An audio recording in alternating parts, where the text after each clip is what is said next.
Universal News TV, votre chaîne d'information la plus crédible. Les débats dans la commission dédiée à la reconstruction et au recasement des déplacés se sont poursuivis bel et bien en présence de Jean-Jacques Equindy.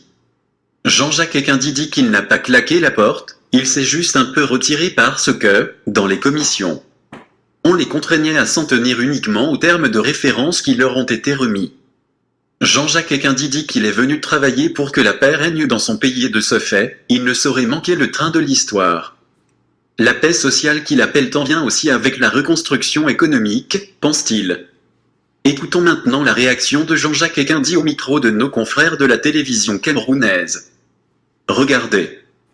À la Commission sur la reconstruction et le développement des régions en crise, on propose l'élaboration de projets dits à impact rapide, le recasement des populations déplacées et la restauration urgente des services sociaux de base, par exemple.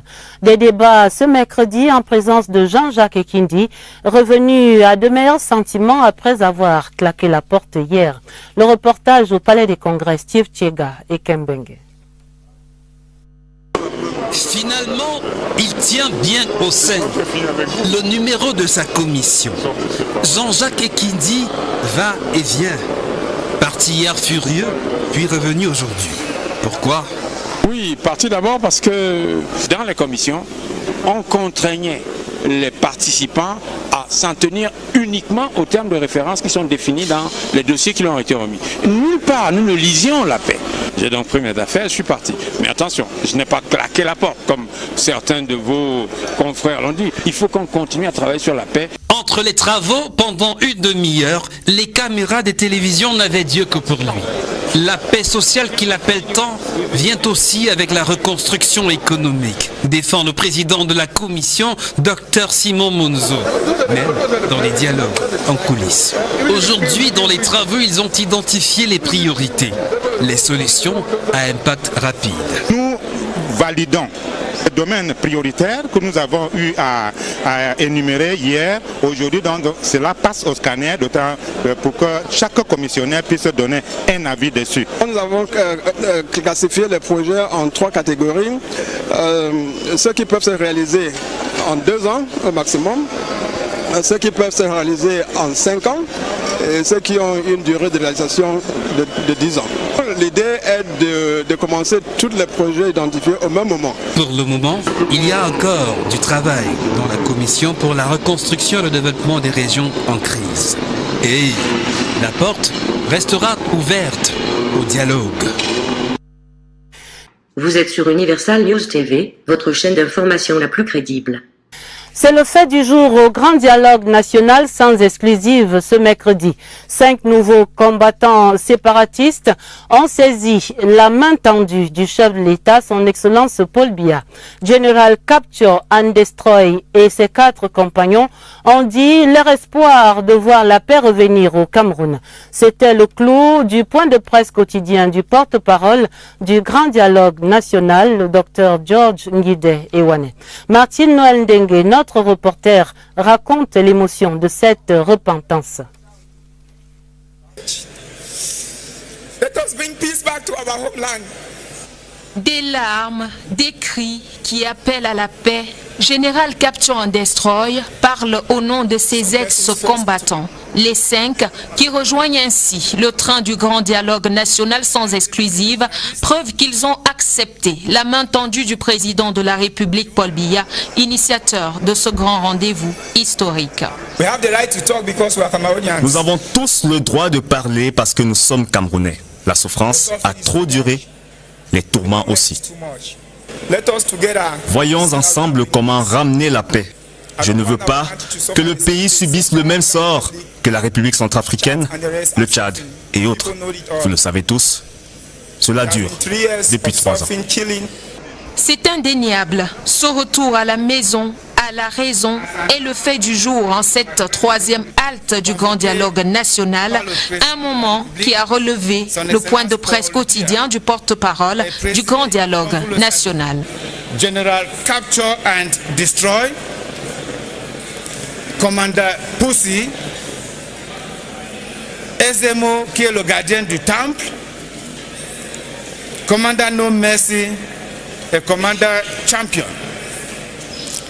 ces ex-combattants vont d'ores et déjà rejoindre ceux de leurs frères qui, à l'heure où je vous parle, participent activement aux travaux en commission.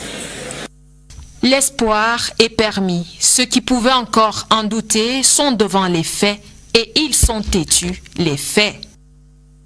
L'autre point de presse du porte-parole du Grand Dialogue National qui fait le bilan de la journée est en cours au Palais des Congrès en ce moment même.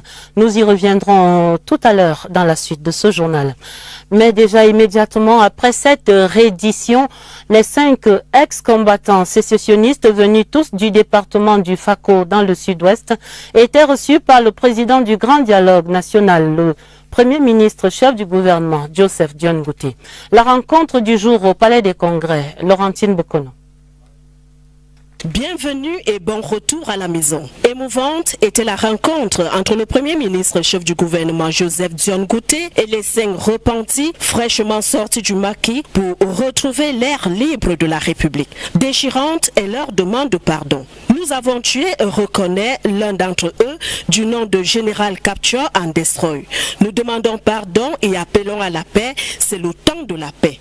Les 5 ex-combattants ont pour nom Général Capture and Destroy, commandeur Pouchi, commandeur Champion, commandeur Nzemu, commandeur No Merci. Leurs noms en disent long. Ils ont eu l'insigne honneur de rester avec le Premier ministre chef du gouvernement pendant une bonne trentaine de minutes d'audience. Les 5 mousquetaires opéraient à Tiko, dans le département du Fako, région du sud-ouest.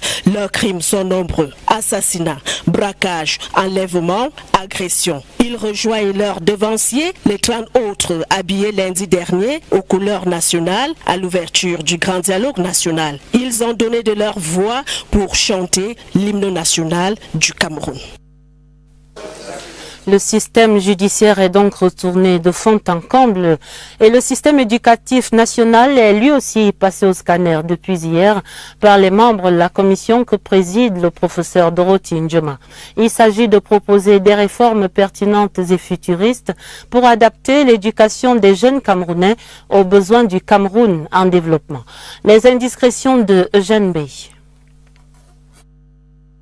Le pas serein, les membres de la commission au système éducatif arrivent un à un. Quelques détails à régler, renforcement de la sécurité oblige, puis 10 heures tapantes, début des travaux. Comme dans une salle de classe, les membres de la commission sont studieux et concentrés sur leur sujet. L'ambiance dans notre commission est très détendue. Les gens s'expriment librement, y compris les ex-combattants. Nous avons constaté avec fierté que le gouvernement avait déjà beaucoup fait pour les revendications des enseignants et c'est en séance que nous avons appris que l'État avait subventionné les syndicats d'une somme de près de 87 millions. Les armes doivent cesser de crépiter. Les échanges sont francs et ouverts. Ils tournent autour de quelques points essentiels. La nécessité de rendre notre système éducatif plus pratique et opérationnel. L'inconditionnel retour des enfants à l'école. Discutant, on se rend compte qu'on soulevait des questions qui auraient pu être résolues d'une autre manière. Des questions sur le système éducatif que certains croyaient dévoyé alors que c'est appliqué. Et il y a eu beaucoup de textes votés, signés par les chefs de l'État. Il y a la loi d'orientation de 99, il y a des textes récents qui ont été revus 3 fois d'ailleurs. Et l'autre défaut que nos compatriotes du nord-ouest et sud-ouest avaient relevé, c'est qu'ils avaient l'impression que leur système était en train d'être francophonisé. On est parti des 11 revendications des syndicats des enseignants. On s'est rendu compte que sur les 11, 2 seulement restent à être résolus. On est sur la bonne voie. Cette ambiance conviviale augure des lendemains meilleurs au sein de la commission. Désormais, place est laissée à la rédaction des résolutions. À ce stade des travaux, la commission sur la décentralisation et le développement local proposait ce mercredi l'accélération du rythme et du volume des transferts des compétences et des ressources aux collectivités territoriales décentralisées. Notre reporter Luc Bienvenu Onana fait ici la synthèse de ces propositions de la commission 4. Deuxième jour des travaux en commission avec des discussions relevées et la parole à tous. Nous sommes allés maintenant dans le vif du sujet. C'est un sujet en termes de pouvoir ou de compétences à transférer. Notre président dirige vraiment bien les travaux. Il essaie de faire une très large ouverture pour que les gens s'expriment. À l'ordre du jour, il y avait des sujets et il y avait le transfert des compétences et des moyens aux collectivités territoriales décentralisées. Si la population réclame beaucoup de choses, c'est parce que cette loi, jusqu'à aujourd'hui, n'a pas été bien exploitée. Elle avait pourtant été autorisée à résider sur l'ensemble du territoire. Plus de 10 ans déjà, après la décision du président de la République, l'on se livre toujours à une sorte de Colin Maillard. Autonomisation, où es-tu? Sinon, qui te bloque? C'est peut-être là le vrai débat de cette affaire. S'il y avait quelque chose à suspecter, c'est la volonté de ces personnes qui appliquent ces décisions-là. Dans la salle tripartite du Palais des Congrès de Yaoundé, presque tous veulent que chaque localité prenne son destin en main, des mains que l'on voudrait voir à la hauteur des défis. Ici, il s'agit en réalité de ne pas se dire la commune n'est pas qualifiée, elle n'a pas de compétences, c'est de dire comment rendre la commune compétente. En tout cas, le dialogue se poursuit au sein de la commission décentralisation et développement local. Ce jeudi est un autre jour avec ces sujets. Les compatriotes venus des 5 continents cogitent au sein de la commission sur le rôle de la diaspora pour le retour de la paix et le développement au Cameroun. La proposition du jour concerne certainement la création d'un bureau de la diaspora au ministère des Relations extérieures pour faciliter le retour et l'installation de ces compatriotes. Richard Talatodem, le compte rendu. L'on se serait attendu à l'ambiance désordonnée de la tour de Babel à la commission sur la diaspora, puisque les membres tous des Camerounais viennent de partout dans le monde. Que nenni, les Camerounais ici se parlent entre eux dans une ambiance conviviale. On laisse la possibilité à chaque membre de la diaspora de s'exprimer à cœur ouvert. Il y en a même qui transmettent les messages, c'est-à-dire qui passent les messages de ceux qui ne sont pas venus. Des hommes politiques bien connus sont venus apprécier le travail de la commission de la diaspora pour le développement du pays. Nous avons reçu la visite du président du SDF, M. Frundi, qui est venu pour souhaiter que la commission produise un travail qui sera bénéfique pour tout le monde et qu'il le souhaitait. Ils sont venus de l'extérieur, ils se retrouvent avec des frères et sœurs restés au pays après avoir passé de nombreuses années hors de nos frontières. Ce qu'on veut, c'est ce qu'on peut apporter à son pays, et ce qu'on peut apporter à son pays, on ne l'apporte pas à la terre, on l'apporte aux individus. In fine, à la commission sur la diaspora et le développement du Cameroun, l'on travaille pour une meilleure contribution des Camerounais vivant ailleurs au rayonnement de notre pays à l'international. Les membres de la diaspora trouvent que, puisqu'ils ont de l'argent à envoyer au Cameroun, est-ce que pour envoyer de l'argent, on ne pourrait pas mettre un système qui fasse que les frais n'aillent pas dans toutes ces compagnies étrangères qui touchent de l'argent sur nous? Après échange, les membres de la commission font des propositions au secrétariat général du Grand Dialogue National. L'on attend le devenir de ces propositions. On s'exprime naturellement en français et en anglais au sein du groupe de travail dédié au bilinguisme, à la diversité culturelle et à la cohésion sociale. Des échos qui filtrent du huis clos annoncent par exemple la proposition de l'introduction et de l'apprentissage de 4 langues nationales au Cameroun. Ces langues qui seraient choisies en fonction des 4 aires culturelles du Cameroun. La Commission pense que cette initiative pourrait contribuer à la promotion de notre diversité culturelle. D'autres idées forces de cette commission, c'est dans ce reportage de Laurentine Bokono. Sur la cohésion sociale, les participants ont quelques petites recettes. Vous arrivez dans une ville, on vous dit voilà le quartier Aoussa, voilà le quartier Bameke, voilà le quartier Odo, voilà le quartier Boulou, voilà le quartier Bassa. Et je ne pense pas que ce soit une bonne chose. Les gens doivent vivre en harmonie, en s'intégrant les uns dans les autres, en intégrant les cultures les unes dans les autres.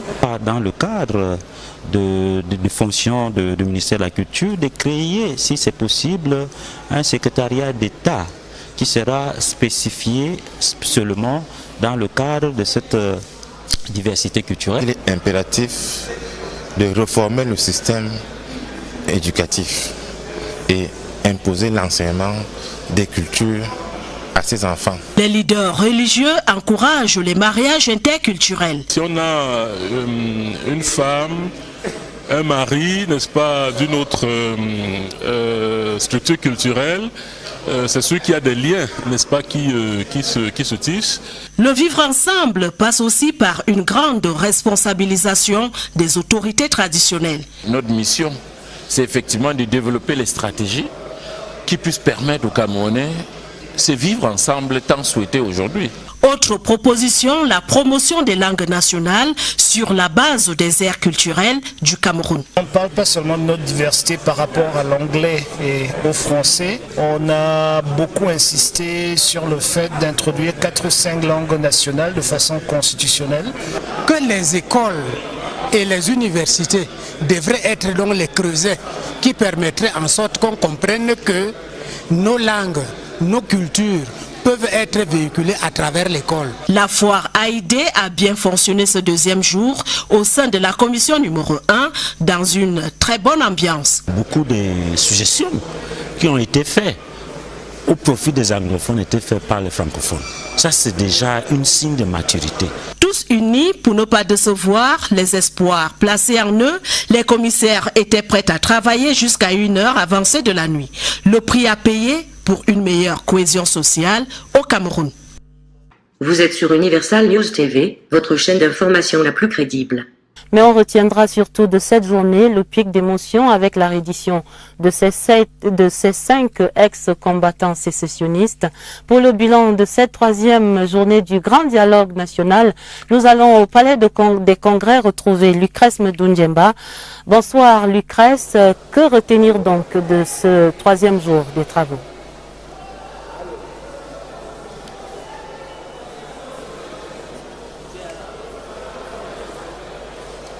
Bonsoir Adèle et bonsoir aux téléspectateurs de la CRTV ici au Palais des Congrès alors qu'il est 20h passé de 55 minutes.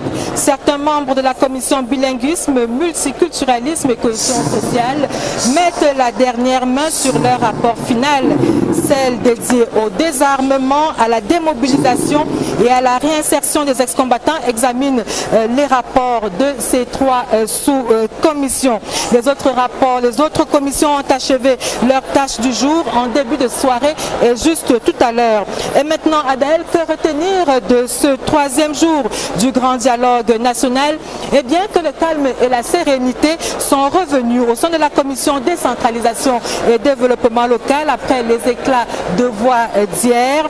Les propositions faites là-bas portent notamment sur un statut spécifique à accorder aux régions du Nord-Ouest et du Sud-Ouest à défaut du fédéralisme, l'autonomisation des communes et l'élection des délégués du gouvernement.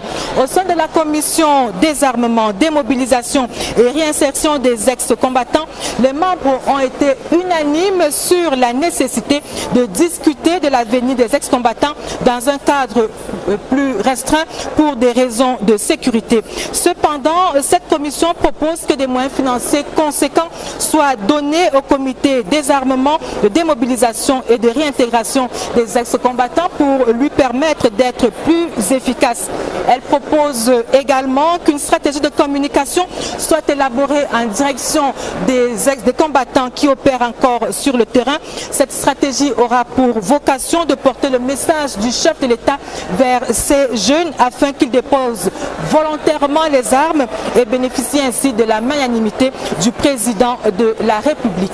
Adèle, jusqu'ici plutôt discrète, la commission bilinguisme, diversité diversité culturelle et cohésion sociale a connu une montée d'adrénaline ce mercredi. Certains membres de cette commission estimaient que les échanges étaient trop théoriques, trop académiques et réclamaient des propositions concrètes, et il y en a eu un peu plus de 50. Cette commission propose par exemple d'encourager les mariages interethniques et de faire du pidgin une langue véhiculaire. Enfin, Adèle, des confidences, nous en avons également eu beaucoup ce soir. L'évêque de Kumba, par exemple, que nous avons rencontré, Monseigneur Agapitus Fon, nous a par exemple dit qu'il prie ardemment pour que les propositions issues de ce grand dialogue soient implémentées juste après l'événement. Éric Tchindie, l'ancien journaliste de la CRTV, nous a confié qu'il s'est cru le devoir de demander aux membres de la commission diaspora à laquelle il appartient de battre campagne pour le dialogue national dans les réseaux sociaux, question de faire barrage aux pourfendeurs de cette grand-messe nationale. Le professeur Paul Gogomo Mingo, vous vous en souvenez, ministre des missions à la présidence, ministre chargé des missions à la présidence de la République, et qui avait été parmi les premières personnes à mener des discussions avec le consortium des anglophones en début de cette crise, nous a dit toute sa satisfaction. Pour la première fois, a-t-il souligné, les échanges sont sincères. Voilà Adèle ce qu'on peut dire de ce troisième jour du grand dialogue national ici au Palais des Congrès de Yaoundé. À vous l'antenne. Merci infiniment Lucrèce, et nous disons rendez-vous demain pour le bilan de cette 4e journée que nous vivons. Vous êtes sur Universal News TV, votre chaîne d'information la plus crédible. Centralisation, quels sont les leviers qu'il faut activer pour une meilleure implémentation, mais pour reprendre le thème central, évidemment en vue de ramener la sérénité. Non, je pense que je voudrais dire à mon compatriote Aya qu'il faut être optimiste. Dans la vie, il faut être optimiste. Si vous n'êtes pas optimiste, vous cessez de vivre. Ça, c'est un peu la philosophie, non? Tout le monde était d'accord sur le fait que c'était une bonne idée de convoquer le dialogue. Maintenant, comme le dit le compatriote Aya, la forme du dialogue est critiquée. On ne sait pas encore quels sont les résultats auxquels le dialogue va parvenir. Donc on ne peut pas dire d'avance que le dialogue sera un échec. Il y a 8 commissions qui ont été mises sur pied. Et comme l'a dit mon collègue Willy Brodzegwa, il y a des commissions qui marchent très bien. Et même la commission de la décentralisation, à l'intérieur de laquelle il y a eu une certaine polarisation dès le départ. Parce que les nouvelles que nous avons du Palais des Congrès, c'est qu'il y avait 2 groupes, un groupe pour la décentralisation, un autre groupe pour le fédéralisme. Et au jour d'aujourd'hui, on sait que il y a une approche qui a mis tout le monde d'accord. Le ministre d'État, Akame Fumu, a proposé qu'on applique l'article 62 de la Constitution. Cet article 62 de la Constitution prévoit qu'on accorde un statut spécial à certaines régions. C'est-à-dire qu'on pourrait accorder un statut spécial au nord-ouest et un statut spécial au sud-ouest. Et je pense que tous ceux qui étaient pour le fédéralisme sont tombés d'accord sur le fait que si cet article 62 était appliqué, ce serait un grand pas vers l'assainissement de la situation. Donc, je pense que la convocation du dialogue devrait nous amener à non seulement assainir la situation, mais à apaiser la situation. Nous ne pouvons pas encore dire que le dialogue sera un grand échec. Nous devons croire au dialogue parce que c'est nous les Camerounais qui avons convoqué le dialogue. Le président de la République est camerounais, le Premier ministre est camerounais. Donc nous avons convoqué le dialogue, nous avons organisé le dialogue, nous avons volontairement accepté de participer au dialogue. Personne n'a été amené au dialogue de force. Il faut maintenant qu'on soit de bonne foi jusqu'à la fin. Et je pense que au terme du grand dialogue national, s'il y a un consensus national sur les propositions qui seront faites au président de la République, il y a de fortes chances que la paix revienne au nord-ouest et au sud-ouest. Parce que rien ne peut dépasser tout un peuple. De nombreux signaux indiquent déjà que ce grand dialogue va se solder par un grand succès. Les participants souhaitent ardemment que toutes les propositions adoptées à l'issue de ce dialogue soient implantées juste après l'événement. Il a également été demandé aux uns et aux autres de battre campagne en faveur du succès de ce grand dialogue à travers les réseaux sociaux, en vue de faire barrage aux médias mensonges. Ici, Jean-Philippe, correspondant permanent pour Universal News Télé.